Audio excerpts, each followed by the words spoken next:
நாளைக்கான வீடியோக்கான ஒரு ப்ரோமோ தாங்க வந்திருக்கு. ப்ரோமோ வந்து சூப்பரா இருந்துச்சு அப்படின்னு தாங்க சொல்லணும். அதாவது சாரதா இருக்காங்கல்ல, சாரதாவுக்கு வந்து உண்மை தெரிஞ்சிருச்சு.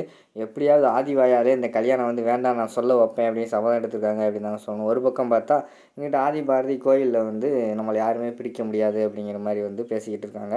அதை பார்க்குறதுக்கு முன்னாடி நம்ம சேனலை மட்டும் மறக்காமல் லைக் அண்ட் சப்ஸ்கிரைப் மட்டும் பண்ணிடுங்க. ஃபஸ்ட்டு எடுத்தோடனே நம்ம சாரதா அறிவெல்லாம் போயிருக்காங்கல்ல, போனவொடனே நம்மளை அத்தனை வந்து வெல்கம் பண்ணி உட்கார வைக்காரு. வாங்க சம்பந்தி என்ன திடீர்னு வந்திருக்கீங்க அப்படிங்கிற மாதிரி கேட்காங்க. இல்லை திடீர்னு பாரதியை பார்க்கணும்னு தோணுச்சு, அதனால தான் வந்தோம் அப்படிங்கிற மாதிரி சொல்லிட்டு இருக்காங்க. ஓ அப்படியா, நீங்கள் முதலே சொல்லியிருந்தா அவங்கள வந்து நான் இருக்க வச்சுருப்பேன்ல. இப்போ தான் அவங்க 3 பேர்த்தையும் வந்து நான் கோயிலுக்கு அனுப்பி வச்சேன் அப்படிங்கிற மாதிரி வந்து ரத்தனை சொல்கிறாரு. யார் அனுப்பி வச்சுருக்கீங்க அப்படிங்கிற மாதிரி கேட்டோடனே ஆதி பாரதி நம்ம தமிழ் 3 பேரையும் வந்து ஒரு ஒரு காணிக்கை செலுத்துறதுக்காக குலதெய்வம் கோயிலுக்கு அனுப்பி வச்சுருக்கேன் அப்படிங்கிற மாதிரி சொல்கிறாங்க.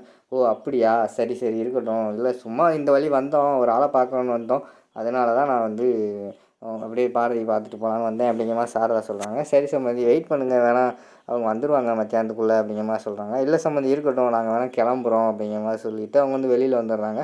இந்த பக்கம் பார்த்தா நம்ம ஆதி பாரதி கோயிலில் வந்து சாமி கும்பிட்டுக்கிட்டு இருக்காங்க. சாமி கும்பிட்டுட்டு ஐயர் பூஜையெல்லாம் பண்ணிவிட்டு கொண்டு வந்து குங்குமம்லாம் கொடுக்காங்க. குங்குமத்தை வாங்கி நம்ம இவர் இருக்கார்ல ஆதி வந்து நமது பாரதிக்கு நெத்தியில் வச்சு விட்றாங்க. வச்சு விட்டுட்டு இனிமேல் நம்மளை யாருமே வந்து பிரிக்க முடியாது பாரதி அப்படிங்கிற மாதிரிலாம் சொல்லிக்கிட்டு இருக்காங்க.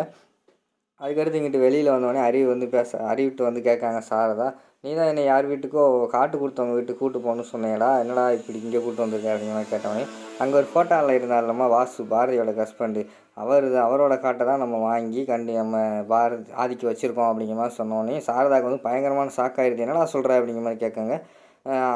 ஆமாக்கா அதான் உண்மை, நீ என்கிட்ட என்ன சொன்ன, என்ன ஆனாலும் பரவாயில்ல, என்ன செஞ்சாலும் பரவாயில்ல, எவ்வளோ செலவானாலும் பரவாயில்ல, எப்படியாவது வந்து ஆதியோட உயிரை காப்பாற்றணும்னு சொன்னேன்ல, அதனால தான் நான் பணத்தை கொடுத்து விலைக்கு வாங்கி இப்போ வந்து நான் அந்த அவனோட காட்டை வந்து ஆதிக்கு வச்சுருக்கோம். இது மட்டும் ஆதிக்கு தெரிஞ்சுன்னு வச்சுக்கோமேக்கா, கண்டிப்பாக வந்து பயங்கரமாக கோவப்படுவான் அப்படிங்கிற மாதிரி சொல்லிகிட்டு இருக்காங்க.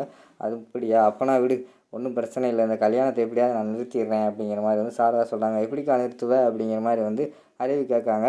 அதுக்கு சாரதா சொல்கிறாங்க, நீ ஒன்றும் கவலைப்படாத, ஆதியோட வாயாலே இந்த கல்யாணம் வந்து வேண்டாம்னு நான் சொல்ல வைக்கிறேன் அப்படிங்கிற மாதிரி சொல்லிவிட்டு சபதம் எடுக்கிற மாதிரி காட்டுறாங்க.